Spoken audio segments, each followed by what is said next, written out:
अपनों को छेद रहा था। जंगे मैदान में एक तरफ कौरव दल, एक तरफ पांडव दल। लड़ाई उस समय महाभारत की थी, आज भी लड़ाई इस समय महाभारत की है। आज अपने लोग अपने में भिड़े पड़े हुए हैं और राजनीति के नाम पे, जाति के नाम पे, मजहब के नाम पे ये देश वो नहीं रहा जो देश की आजादी दिलाने के लिए लोगों ने जो सपना सजाया था। देश का स्थिति भी बदल चुका है, देश के लोगों का मानसिकता भी बदल चुका है। लेकिन उस समय महाभारत की लड़ाई में जब अपनों की बाढ़ अपनों को छेद रहा था, उस समय का भाव दिया गया। कैसे मास्टर?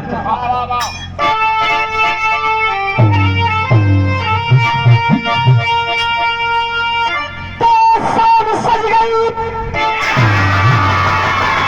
और चतुरारी जंगों में, और जब लगा तो बड़ी हस्तिनापुर की हस्ती, अरे सो गई बड़ी सैया बड़ी माता, अरे डूबने थी लगी हमारे पीछे कश्ती। गुरुदेव का है बधन हो गया, सेनापति का बना कौरवों का है चिंता भरी दिल कैसों के भारी, मगन हंसी कढ़ाए कौरवों का।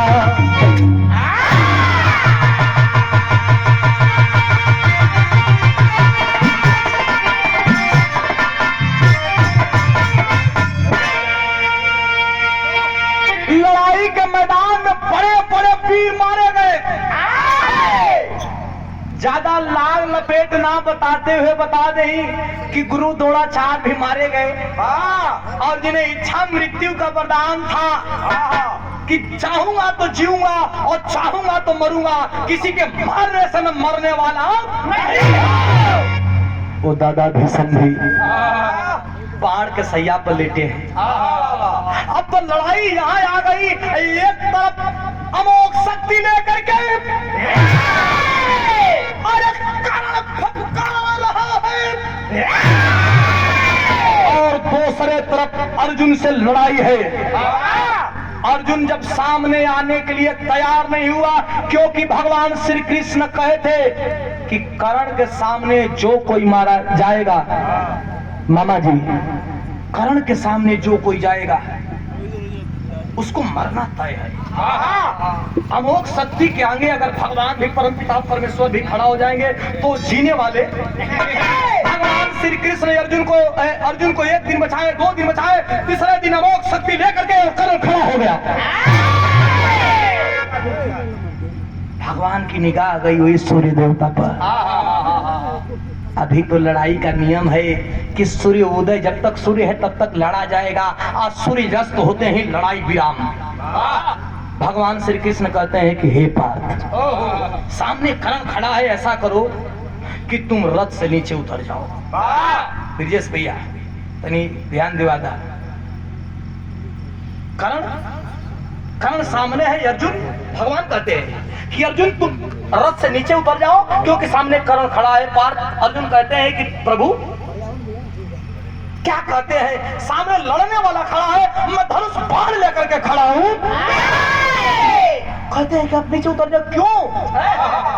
भगवान बताते हैं क्योंकि उसके पास अमोघ शक्ति है। अभी सूर्य डूबने में 10 मिनट टाइम है, जो मैं कहता हूं करो। अर्जुन उतर के नीचे रथ के पीछे छिप जाते हैं। कर्ण जब सामने आया तो देखा कि भगवान श्री कृष्ण है, अर्जुन नहीं है। अरे किरिंग भी बा, लड़ाई में का पहलवान मरलन, ये कैसन वीर बा कि लोग कहते नहीं खे। समझ गए कि भगवान श्री कृष्ण का कोनो चाल है।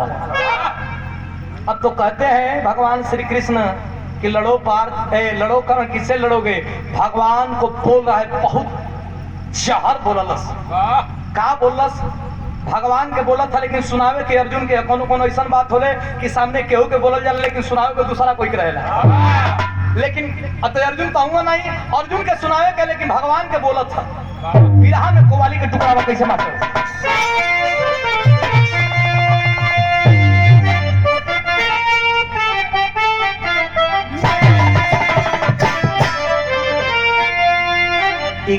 का तनकी सब बोझवा गढ़ू बा। गढ़ू मतलब भोजन ह। ई जौन हमन का ट्रांसफार्मर बा, ई बस के बाद ई गीत के स्वर्गीय रामदेव गुरु जी गइलन और बड़े बड़े कलाकार गइलन, लेकिन ई विरहा जीवित रखने वाले हमारे गुरु जी विजयलाल गुरु जी ई बुझा के उड़ना हमन का तो सोची लगा कि हमनों को वैया है का यार, लेकिन लोगन का प्यार कबो ट्राई कर लेनी जा। गुरु जी गइलन स्वर्गीय रामदेव गुरु जी और गा के चल गइलन। एकरा में दू मत नहीं थे, दो चार को ऐसा ढूंढ रखवा दे बजे तो बहुत जल्दी चल जाए। कैसे मास्टर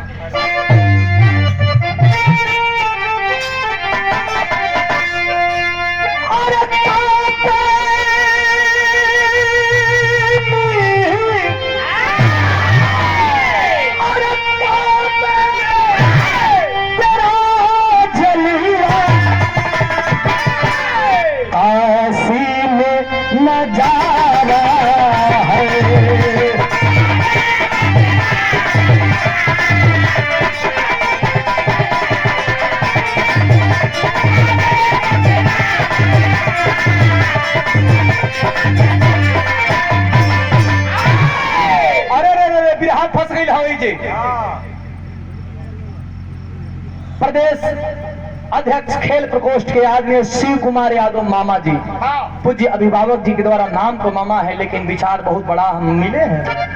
आपके फॉर्च्यूनर से हमें आने का सौभाग्य प्राप्त हुआ, आपने वहाँ रिसीव करके लाया। बैठली हैं, बड़ा हमारा सपना फॉर्च्यूनर पर चढ़े कर, बार बार मुंह पे आके कोनो काम घबरा जाता, लेकिन भगवती की कृपा रही, आप लोगों का सहयोग रही। भाई चली जाएगी भैया हो। करण अब कह रहा है श्री कृष्ण जी को, लेकिन कहना उसे अर्जुन को है। तनी पीर भाव देखा, करेजा का खून लगेला, तनी सरल भाई कैसे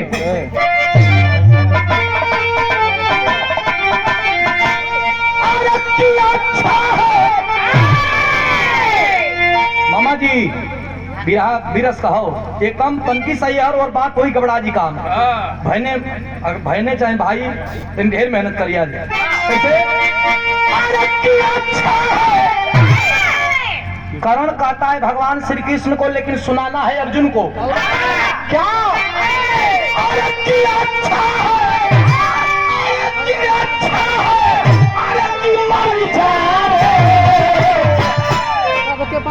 तारी के जीने से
मऊगा है कि तू मऊगा हुआ।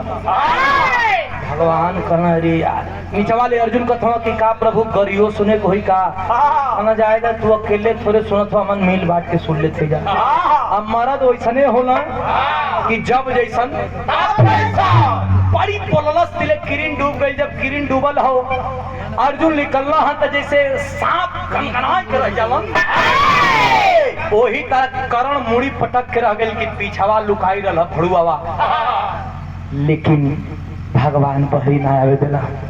भैया हो ओ हो रात में जैसे लोग बैठल बनन, नियम रहल लड़ाई का कि सब लोग एक जगह बैठ के बतियावत रहे। युधिष्ठिर महाराज पांचों पांडवों का सबसे बड़ा भाई पूछना कि प्रभु भगवान श्री कृष्ण हमारे अर्जुन के आज करण लखेदले रहा था, करण लखेदले ही ना रहा, अगर हम गाड़ी ना सुनती तो तुहार अर्जुन आज लोकलो ना कल ऐसनो बात है, कल ऐसनो नहीं कह दिन हम अर्जुन के बचाई, अर्जुन के बचावे के ठिका ले लें कि रथ चलावे के ठिका ले लें। कौन उपाय करा लोगन, कौन उपाय कहना करण के सामने जे जाई उ मराई जरूर। कहना मराई जरूर कहना हाँ। अरे अर्जुन ना मरई हन तो भीम मरा जी हन, भीम ना मरई हन तो नकुल मरा जी हन, तो मरा जी। 5 पांडवों में से एक पांडव मराई जरूर। युधिष्ठिर कहना कि 5 पांडव के मरे के ना चाहिए। कहना मैं देश का भाइयन के तोहन मारत हुआ अपना कपारी आई तो लगला पलिंजर पड़े। कहना कौन उपाय? कहना कोई उपाय नहीं, मरना तो होगा। 5 पांडव जब हाथ जोड़ करके और बैठे हैं भगवान योगेश्वर नाथ के सामने, भगवान कहते हैं एक उपाय बा लेकिन बड़ा मुश्किल बा। कहना कौन उपाय? कहना उपाय ये बा कि भीम का लड़का एक बहुत बड़ा पहलवान बा। भीम कहने भाई हमार लड़का कहाँ हो गई? कहना सुना सुना 5 पांडवन का जब अज्ञातवास भई रहल, जुआ में हारल रहना तो ओकरा में शर्त रहल कि देश निकाला हो जाएगा, अज्ञातवास छिप करके रहना पड़ेगा। अज्ञातवास भई रहल वही समय पांडव में भीम एगो राक्षसीन से बियाह कैले रहन जौना का नाम बा हिडिंबा। हिडिंबा के एगो लड़का जवान पहलवान बा जौने पहलवान का नाम बा घटोत्कच। बहुत बड़ा पहलवान, भीम कहला हमरो से बड़ा का? कहना तू पहलवाने हवा, पहलवान के बाद तू सजे बरद हुआ। ओकरा में काला तोरे लड़का में ही काला बा कि चाहे तो चूंटी से भी छोट हो जाई और चाहे तो पहाड़ से भी बड़ हो जाई। भीम कहने तो पहाड़ में नौके बनवा के भेजवाओ मर दे, कुछ नहीं तो कौरव दल में लुटवा दे जाई तो 10-20 हजार मर जी है कुल। कहने आवल अच्छा बुलावल गयल, बड़का पहाड़ में जब शरीर लेके आई तो भीम तो बड़ा खुश भयो। नकुल सहदेव लगन जाके श्री कृष्ण भगवान के सामने रोवे। भगवान कहना तुम लोग के खुश होके चाहिए था ना, बड़ पहलवान आइल बा रोवत हुआ मर्दवा। कहना प्रभु वो खातिर ना रोवत हई कि लड़े आइला, हम तो रोवत हई वो खातिर कि भीम हमनी से बढ़िया रहो, हमनों को खनमा खा गलना केहनी केहनी मार के इनहू से बढ़िया इनको लइका आ गए। लड़ाई तमन जीत जाई बाप बेटा खट्टा भी कहना ना यार घबरा लेवल में लियावल गई। लेवल में जब आइलन घटोत्कच सबसे मिलन, भगवान बताने के एक बात बड़का बाबू हमन हाई तोर चच्चा हमन, हाई हो तोर चच्चा हमन। हाँ हाँ वाह वाह। कहना आइयो तोर माई लगे हैं लागल लड़का घुमाए, सबसे मिल लनी। अर्जुन पिछवा पिछवा घूम के अब के खोजत हुआ भैया। कहना कि सबसे मिल लनी, बात फंसेगी। सबसे मिल लनी अभिमन्यु कहाँ बा? अभिमन्यु तो मार गई। हाँ मार गई कहिया के मरल, कब मरलस? भगवान श्री कृष्ण कहना कि अर्जुन पूरा बात बतावा। तब बतावत पड़न बिरहा में तरज मास्टर।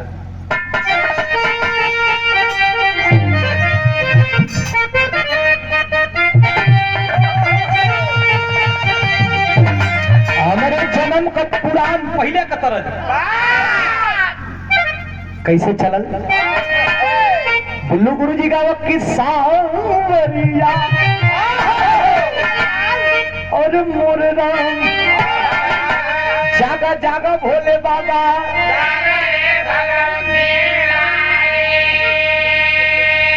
कह नदिया किनारे मोर बोले 1000 बार बोले मार पिया हमसे ना बोले।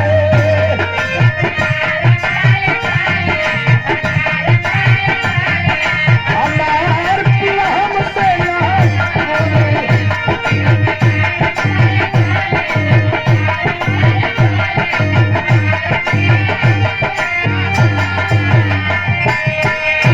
और राम गुरु जी कहा काका मास्टर, अरे गंगा जी केतना नहाई बा,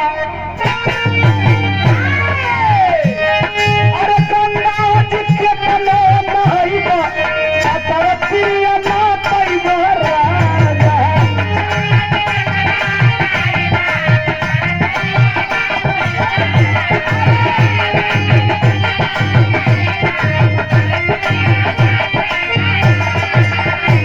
लेकिन हर गीतिया के तो बेचन गुरु जी गैले रहन, लेकिन बेचन गुरु जी का बहुत ऐसा गीत हमारे गुरु जी विजयलाल गुरु जी गैले बड़ा। ये गुरु जी बेचन राजभर गुरु जी का गीत, लेकिन हमारे गुरु जी विजयलाल गुरु जी कैसे गैले रहन? लेकिन अरे भाई ससुर हर चाही, अरे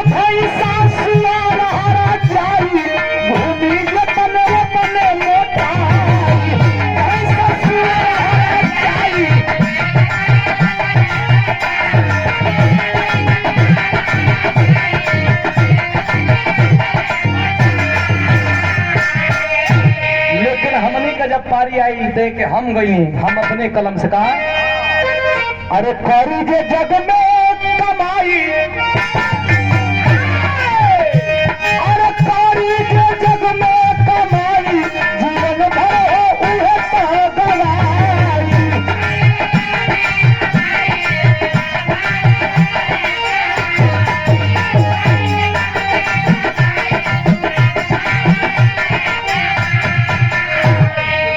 अरे बबुर्गों के आम नहीं खाई,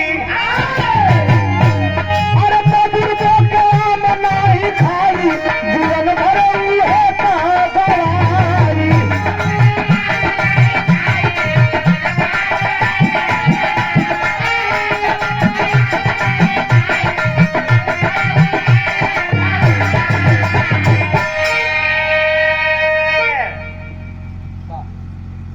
आज ने हमारे खेल प्रकोष्ठ के प्रदेश अध्यक्ष शिव कुमार यादव मामा जी के द्वारा कई हजार रुपया पुरस्कार, कोट को प्रणाम, दिल से धन्यवाद बा, आशीर्वाद की कामना बा।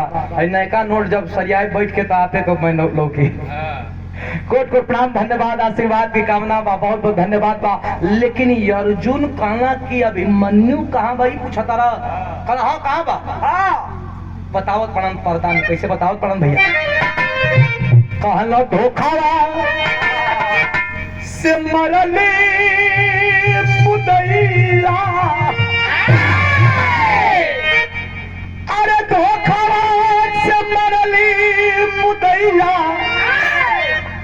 अभिमान भैया के तोहरे 7 फाटक तोड़ ले रहल तोर भाई, 8वां फाटक में छल करके मार दल, रोवत पा घटोत का रोवत पड़न अर्जुन, पूरा माहौल गमगीन हो गया है। तब कहते हैं क्या चंद्रहास गुरु जी, अर्जुन कहते हैं क्या, अरे भोला घाट पिकाची, भोला घाट पिकाची, सया अर्जुन पिला खाके, अरे भैले जमा चका दे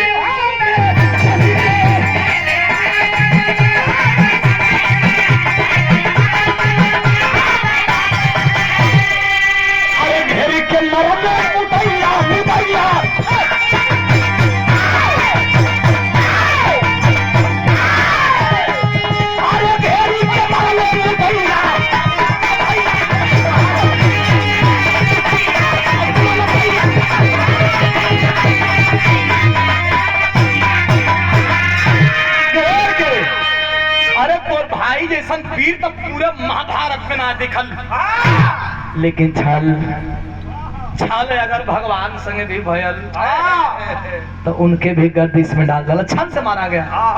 अब देखल लइका ना समझ, नई उम्र का कलश की का कल छल मल का होला, और 10,000 हाथी का बल के कहला 60,000 हाथी का बल, भीम के बाजुओं में बल, इतना जोर लेते हुए भी अर्जुन का बेटा अभिमन्यु मारल गई। गलत गलत गलत गलत, भावकाल कोई जोर और नहीं है। अर्जुन हवन इनका बेटा मारल गई, लोग कहला कि इनसे बड़ा धनुधर धरती पर पैदा ना भयल। गांडी धारी कहल जाला, मारम ना कलम, इतना बड़ा जोर लेके कौन मतलब कर, अरे हम मैं बोले होता है 1 घंटा में पूरा महाभारत का दशा दिशा ना पलट देले होती, असली भीम को पैदाइश ना तन बिरहा तन की से चढ़ गई मास्टर समझ कवन हो।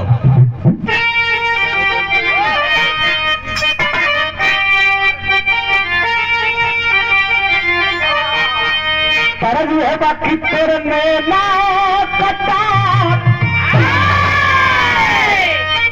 हो तेरे नैना कटार, अरे गड़ी गड़ी ज्यादा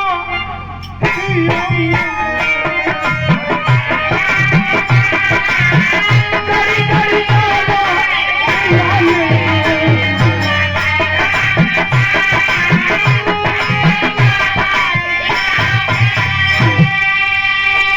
लेकिन कबो कबो के हीरा गुरुजी गाँव कहा कि बुढ़ावा बेईमान, अरे बुढ़ावा बेईमान, अरे मांगे करैली का चोखा।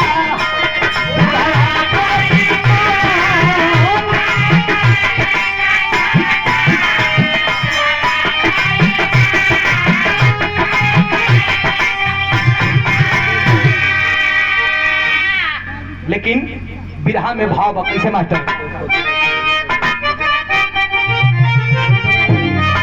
अरे बोला बाका जुझार, घटोत्कच पांचों पांडवों के कलश के तो हम लोग लड़वैया बनेगा मरते।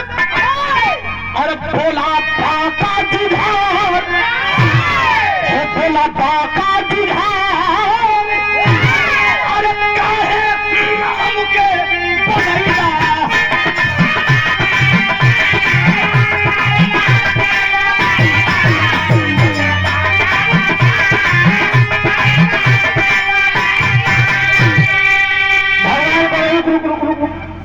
हमके बोले अरे बेटा सबके आवे जाए का समय होला, समय से पहले भाग से ज्यादा केहू के मिलल बा न।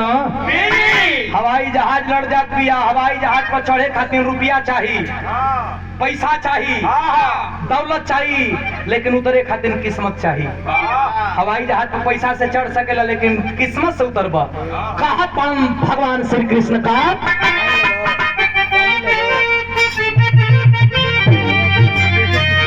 अरे छत्रियों में होकर, अरे छत्रियों में होकर,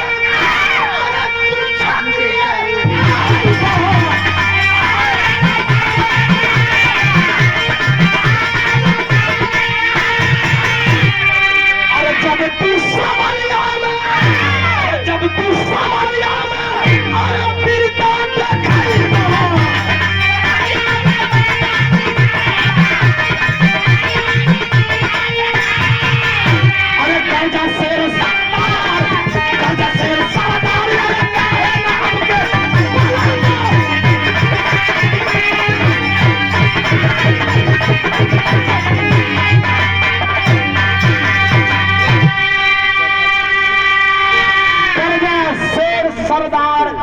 हमके बोलैला।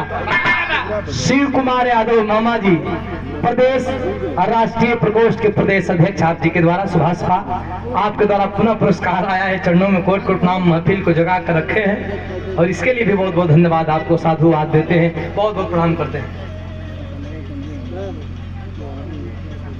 अनन्या ई रिक्शा कासिमाबाद गुलशन यादव जी के द्वारा पुरस्कार दिया गया है। मैं बहुत बहुत धन्यवाद, बहुत बहुत प्रणाम करता हूँ। आशीर्वाद की कामना था जिंदगी भैया हो। कलश कह रहे कैसा लड़वैया तो हम होगा मर्दवा, तो आप बेटा मार गए तो अभी मूर्ति जैसा खड़ा हुआ अर्जुन कलर की तब कहा करी हम अभी खड़ा के बाद बतियाओ करना हो तो हम लुका जाते हैं, खड़े थोड़े हैं लुकाऊं का तो कला रे तो हम लोग हम का कहीं कोनो बाप ना होता ना तो हम लोग से पहले तो हम लोग को पंखुरा हम चढ़ा देते। अरे रुका रुका ढेर भीड़ बनच बा, लड़ता कहने जाके कल लड़ब बिहान होके दा बिहान भैल जब भगवान श्री कृष्ण बड़का टीका लगा करके और घटोत्कच के तैयार कर रहल बाड़न। बिरहा में तरजबा मास्टर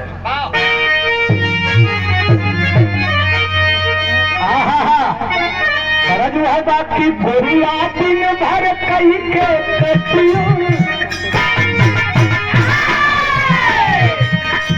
बोरिया दिन भर कई के कटिया लेके संयोग सुरतिया कृष्ण नाम सारा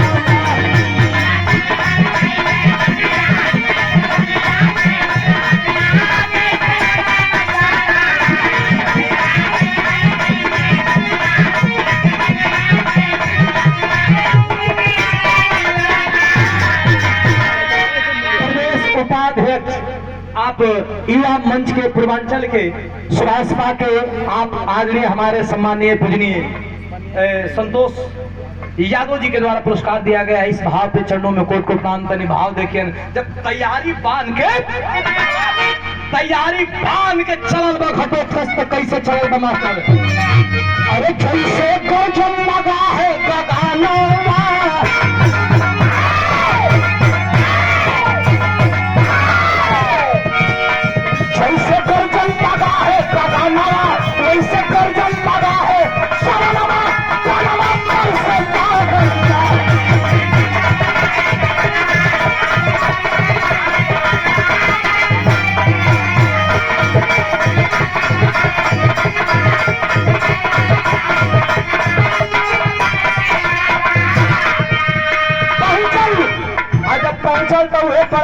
पर्वत जैसा रूप बनाया सूर्य जी, पर्वत जैसा। आप जब जात बात में लागल लोटे छपरों से मारे तो 10, 5, 50, 100, 200 मर जा। कुल बड़ा टेंशन में पड़ना कि मतलब कहाँ का दूर तो आगे ले भैया। तब अरे पाँव से रौदे हाथ से मसले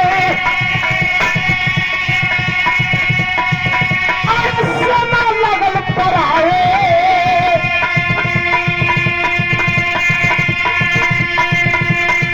अरे हाहाकार मचल धरती पे सब ही लगल घबराए।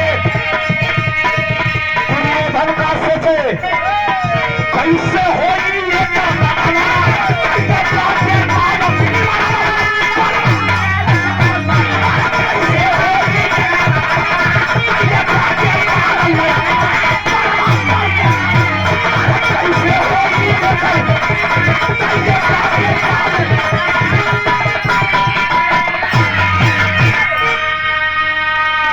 अरे कौनो पहाड़ को उठा करके तोड़ दे। दुर्योधन बड़ा फेर पर ले मर दे। हर 5 को मुँहते नहीं खसा छठवा यही कर पर्वत जैसा खड़ा हो गया। ये कैसे मारी? ये कान कुछ के मुआदल से के कोनो शस्त्रोस्त्र काम नहीं करत। दुखित मन से प्रहलाद यादव जी के पूज्य गाजीवन जी के द्वारा कई हजार रुपया पुरस्कार चरणों में कोट कोट प्रणाम धन्यवाद है। ए भैया दुखित मन से दुर्योधन कर्ण के पास गया, कहा बोला मित्र ये कौन है? ये कौन है? परिचय बताया गया कि ये तो भीम पुत्र घटोत्कच है। अरे आज जीवित रह गया तो पूरे महाभारत की लड़ाई की दशा और दिशा चेंज कर देगा। आप क्या कर रहे हो मित्र? क्या कर रहे हो? कर्ण बोला कि मैं क्या करूं, मैं तो अपना धनुष बाण लेकर के तैयार हूं अर्जुन की देख में। लेकिन अर्जुन आ ही नहीं रहा है। कहीं अर्जुन आईबो ना करी हाई आज हमन के मारी है कुल जाके मैं देश का राशन खाई। अर्जुन आई होई नहीं, कल मैं तो मारूंगा अर्जुन को। कल तब अर्जुन के मरबा तो हमन मरल मुंह हो देखबा भाई, हमन मर जाए के तबे न मरबा। मार लिया, मारा करे कब ये करा के मारा हाई ले ले बनी बाण मारे खातिर अर्जुन के अकाल पर कहली कवा के मारा न मारब हो जाए ना मरबा। तो हमारा शंका होता है कि कहूँ कहीं 5 पांडव से मिलल तो नहीं खाना वो दादा। करण जब इतना सुनलस कि 5 पांडव से मिलल बड़ा लांछन। कलस के भैया कैसा लांछन? हाई बाण चला के घटोत्कच के मार दे, लेकिन हाई घटोत्कच के बाण खत्म कर दे तो अर्जुन कबो ना मरी। आई अर्जुन कबो ना मरी तो तू लड़ाई कबो जीतबो नहीं। का बतियावत बड़ा मर दे एक मारा अर्जुन के तमन गदा से मार देवल जाई। इतना दिन से ना मरला आज मरबा। कल मारो मित्र, जो संकट सामने खड़ा है उसको मारो। अपनी आंखों में आंसू लेकर के और अमोघ शक्ति का संधान घटोत्कच के ऊपर करने जा रहा है। भगवान श्री कृष्ण यही चाहते थे कि कम से कम उसका बाण कोई दूसरा ले ले अर्जुन का बाण। करते हैं क्या मास्टर? तेरी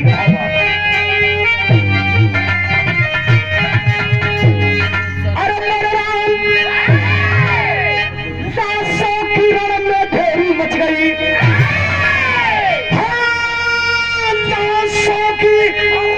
ढेरी मच गई। अरे गरजे तीर घटोत्कच खैर नहीं है।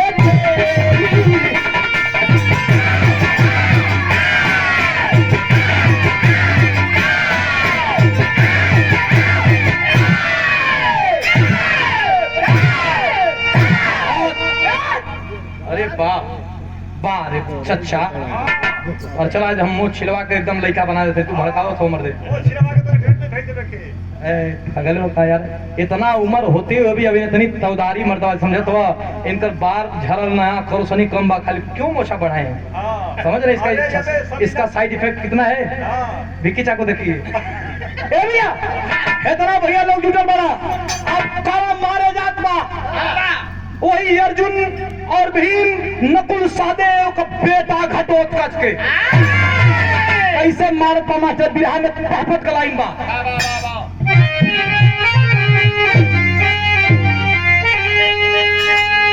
बढ़िया।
जैसे नाक पेश में सन सन सन सन सन सन सन सन लाइन चले ले, वही तरह यमोक शक्ति जा करके और घटोत्कच के गर्दन पे छेदत निकलत, धाड़ी अलग गर्दन अलग, चितान गिरा है। आज जब चितान गिरल बा, घटोत्कच इस दुनिया को छोड़ के जब चला गया, तो जब अपने बेटा का लाश देखना भीम, तो भीम का आंख में आंसू ना राग बरसत बा। ये पुरस्कार पूज्य हमारे गुरुजी चंद्रहास राजभर जी, स्वर्गीय गुरुजी पेचन राजभर गुरुजी के परम शिष्य, आपके द्वारा पुरस्कार को प्रणाम। वहां जब देखलस कि अपने बेटवा का लाश, जो बेटा हमारा भाई अर्जुन का बाण था, अपने ले लिया कलेजे पे, तो आंख से आंस नहीं, आंख से अंगार बरस रहा है।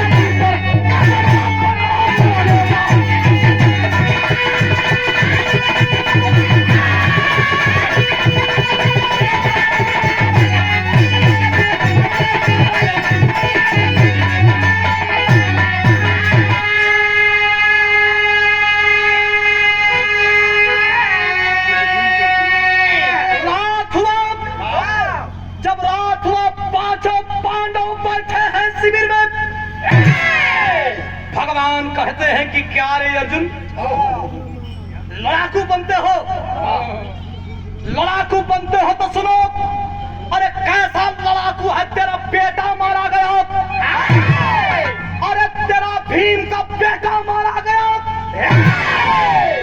चुल्लू भर पानी में नाक रगड़ के मर नहीं जाते हो, लड़वैया बनते हो।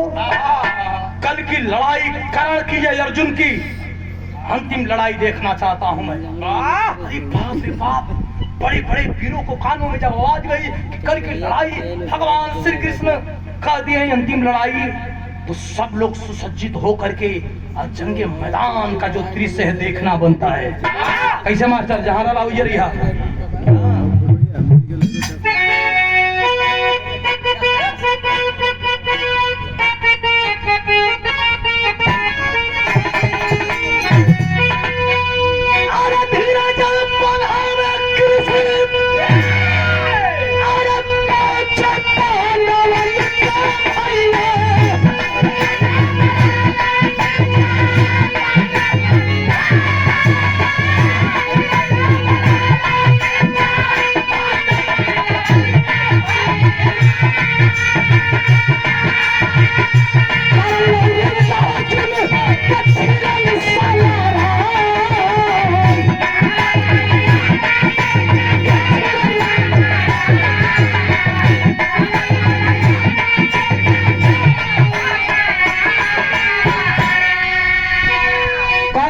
अर्जुन के छिड़ल संग्राम तक कोई काम बिगाड़ी कोई काम बिगाड़ी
लड़ाई अंतिम पीरियड में है। एक तरफ कर्ण, एक तरफ अर्जुन, बड़े बड़े वीर अपना अपना धनुष बाढ़ रखे कि होता है क्या। हरी एक तरफ से जब कर्ण अर्जुन की लड़ाई में, मामा जी, कर्ण अर्जुन की लड़ाई में जब कर्ण अर्जुन पे बाण चला रहा था और कर्ण जब अर्जुन पे बाण चलाता था, अर्जुन जब कर्ण पे बाण चलाता था, उसका एक दृश्य था। अर्जुन कर्ण को बाण मारता था तो कर्ण का रथ 100 हाथ पीछे जाता था। कर्ण जब अर्जुन पे बाण मारता था तो अर्जुन का रथ मात्र 3 हाथ पीछे। लेकिन भगवान श्री कृष्ण कहते थे गजब, मैंने भी दुनिया में बड़े बड़े वीरों को देखा, लेकिन कर्ण जैसा सानी नहीं मिला, कर्ण जैसा लड़वैया नहीं मिला। अरे हम 100 हाथ मारत पानी, अरे भगवान बैठल बड़ा, हमके कुछ कहता नहीं खा। 3 हाथ मारत बा कर्ण, ओकरा के कहत बड़न के तना बार पीर को देखबे ना कैली। बैठल बड़ा हमारे रथ पर ललकारत बड़ा दुश्मन के। काहे? भगवान से पूछलस कि प्रभु कोनो गलती करा ना, ठीक लड़त हो? कहना ठीक लड़त हो तो 100 हाथ बेसी होला कि 3 हाथ? कहना नहीं, बेसी तो 100 हाथ होला, लेकिन 3 हाथ में बताई तोहरे रथ पे तीनों लोगों का भार लेके हम बैठल बनी। ये तने नहीं, तोहरे रथ का झंडा पर वीर बलि हनुमान अपन गदा का पूरा भार लेके बैठल बनी।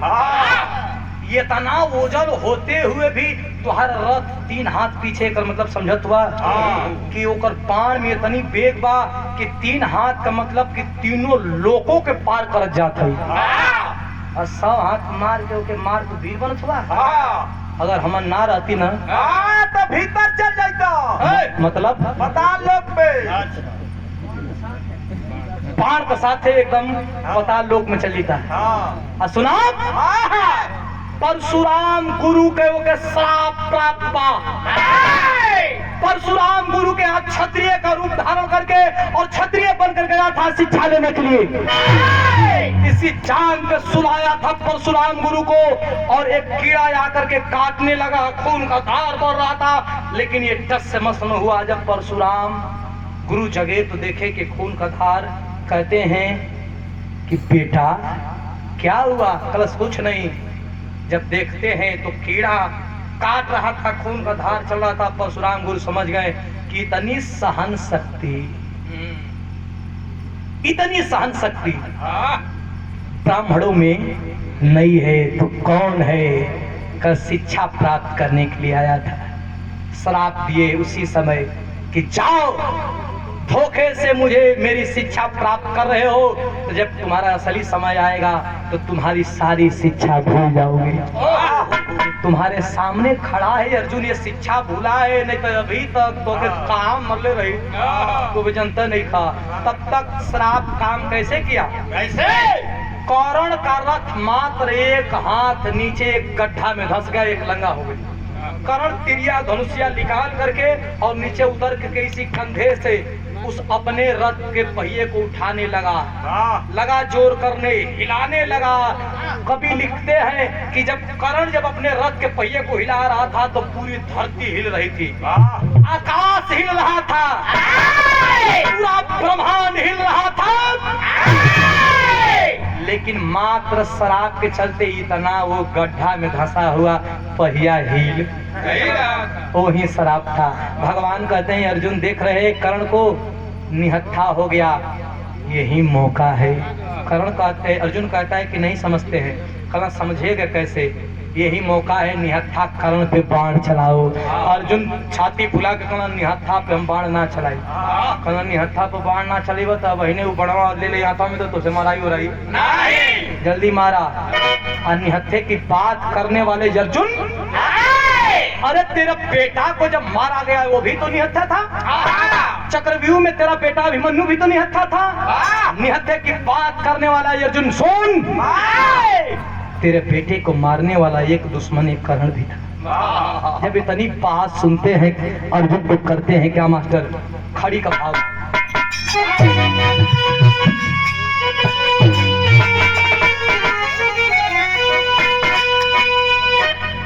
प्रहलाद यादव जी की संतोष यादव जी को पुरस्कार आया था। प्रहलाद यादव जी पुरस्कार कोट कोट प्रणाम धन्यवाद है। आखिरी भाव बा आदरणीय प्रदेश अध्यक्ष हमारे अभिभावक जी, गार्जियन जी, नेताजी, बड़ा प्यार बड़ा दुलार बना सरेरा शिव कुमार यादव मामा जी, नेताजी के द्वारा पुरस्कार, ये पुरस्कार नहीं आशीर्वाद आप दे करके कलाकारों का दिल जीते हैं, इसके लिए हम लोग हमेशा याद करेंगे। यूट्यूब में विचलित आदमी कहीं सुनिया तक किया भैया जब बार बार रतिया भरी नाम देते रहा। बहुत बहुत धन्यवाद, बहुत बहुत प्रणाम। लिखा गया जब करण को मारने के लिए निहत्था करण जो अपने कंधे के भार से वो रथ के पहिया को उठा रहा है, अर्जुन निहत्थे पे बाढ़ चला रहे, तो लिखा हो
कुंती के ललना।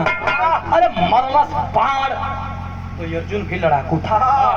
अर्जुन जब बाण मारा तो कर्ण जैसा महावीर बाण से मारा नहीं, कुछ दूर जा करके और हताश होकर के मरने की प्रतीक्षा करने लगा। ब्लड खून बार बार आ रहा बा। आप देखा है अर्जुन के दृश्य देखते अर्जुन का पंखुरा चढ़े लगता। हम मामूली आदमी है मरनी कर्ण के वो खून में कना रे भगवान रे कना अर्जुन कैसन पंखु चढ़ाओ तो कना ऐसा ही पंखुरवा चढ़ाइए रही तो यहाँ एक टूटा कना ना ना ना लगा तो तुम्हारा घमंड हो गया। कहा कना नहीं यार हम तो हमारा चेहरा ऐसा ना कना ना रुको 2 सेकंड कना का 2 सेकंड कना करण बहनों तो से बड़ी यार देखा जवान पे आ गई। हाँ तब तो तू तो हमन का कबो तरफदारी कहिए कहाँ कैला कारण ये है वो है मरनी हमारे को भी ना लड़का बस 2 मिनट अर्जुन 2 मिनट थाम बाबा थाम खाली 2 मिनट मतलब कहा रुक जा 2 मिनट रुक जा। तुरंते ब्राह्मण का भेष बनैलन भगवान श्री कृष्ण आई अर्जुनों के ब्राह्मण का भेष बनवा देना। कल चल चल चल चल तो के कर्ण से मिलवा दे। कल काहे के कर्ण से कहना तू ब्राह्मण भेष में हो कर्ण तो के चिन्ही हुई नहीं चला घुमा दे दिखा दे अंतिम समय में। हाँ तो चलो देखा घमंड घमंड बहनों घेर ले। हाँ तो चलो हम बनी कहा हम कर्ण से मिले जाएंगे मरले बानी कहना रे भैया चला हमारे बतिया मान गई ना। कर्ण करा रहा है रो रहा है मर जाऊंगा पानी पानी पानी। ब्राह्मण का भेष बना करके भगवान श्री कृष्ण अर्जुन को लेकर के जाके कहते हैं बहुत बड़े दानी को मैंने देखा लेकिन कर्ण तेरा नाम सुनते सुनते मैं यहाँ आया हूँ। कर्ण पलट के देख रहा के वो भैया 2 गो ब्राह्मण का चाहिए कहना चाहिए कुछ हो ना सुन ले बानी कि बहुत बड़ा तू दानी है ना कुछ दान हमें भी दे दे। आंख में आंसू ले लिया कर्ण। ब्राह्मण आए भी तो ऐसे समय पे जब मेरे पास देने के लिए कुछ नहीं है मैं नहीं दे सकता, असमर्थ हूँ। कल नहीं है तेरे पास देने के लिए, तू देना नहीं चाहता है। आंख में आंसू, क्रोध छा गया। क्या बात करते हो, क्या बात करते हो, मेरे पास देने के लिए है, मैं नहीं दे सकता। अरे अपना जीवन का सुरक्षा कवच कुंडल मैंने दान दे दिया, तेरे जैसे ब्राह्मण को मैं दान नहीं दे सकता। कहना हाँ तभी तो नहीं दे रहा। क्या देने लायक है ब्राह्मण जो मैं नहीं दे सकता? कहना एक दांत तेरे सोने का है,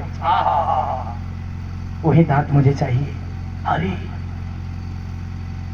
याद आया करण को, हाँ एक दांत मेरे सोने का है, लेकिन ये ब्राह्मण टूटेगा कैसे? मेरा तो हाथ पांव भी नहीं चल रहा है, मैं मरने वाला हूँ, ये टूटेगा कैसे? कहीं से एक पत्थर लाग दे, मैं दे दूंगा। भगवान परीक्षा लेने के लिए गए हैं, कहते अच्छा मैं तेरे लिए पत्थर लाऊंगा तो तोड़ेगा देगा, मतलब मैं तेरी यहाँ गुलामी कर रहा हूँ क्या? तुझे दान देना है तो दे, नहीं तो मैं जा रहा हूँ पार है करण पार।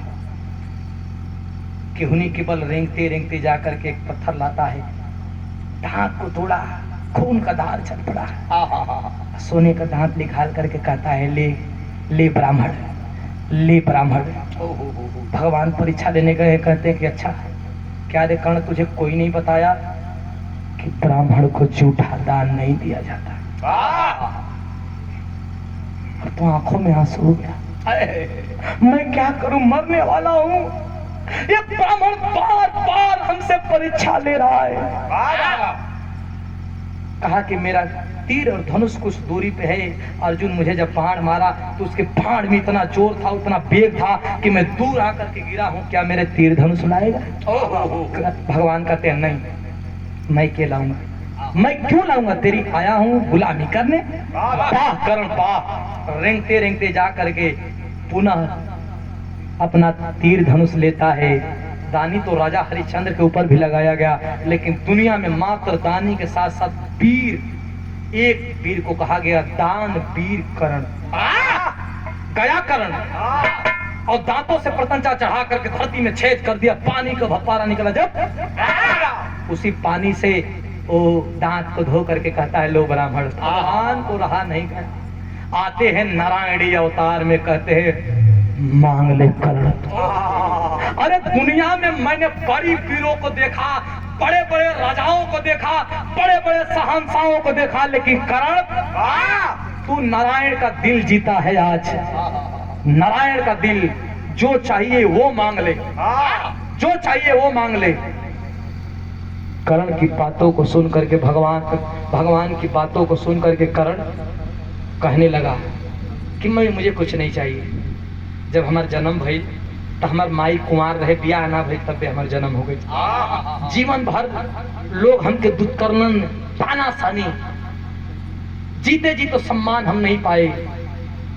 मरते वक्त एक सम्मान चाहता हूँ कि जब मैं मरूं तो मेरी लाश की वहां दफनाया, वहां जलाया जाए जहां आज तक कोई जला नहीं हो, कोई दफनाया नहीं गया हो, किसी का एक्सीडेंट नहीं हुआ, कुछ भी नहीं हुआ।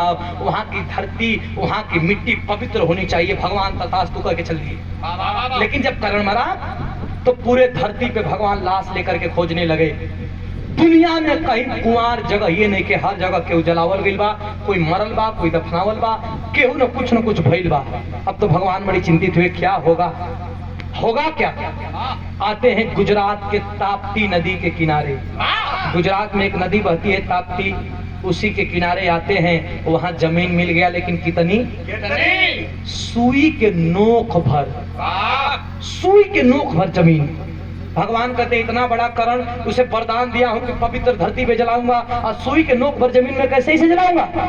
नारायणी अवतार में आते हैं और नारायणी अवतार में एक सुई मंगवाते हैं और सुई उसी जमीन में धंसा दिए, पवित्र जगह। उसके ऊपर अपना हथेली रख दिए।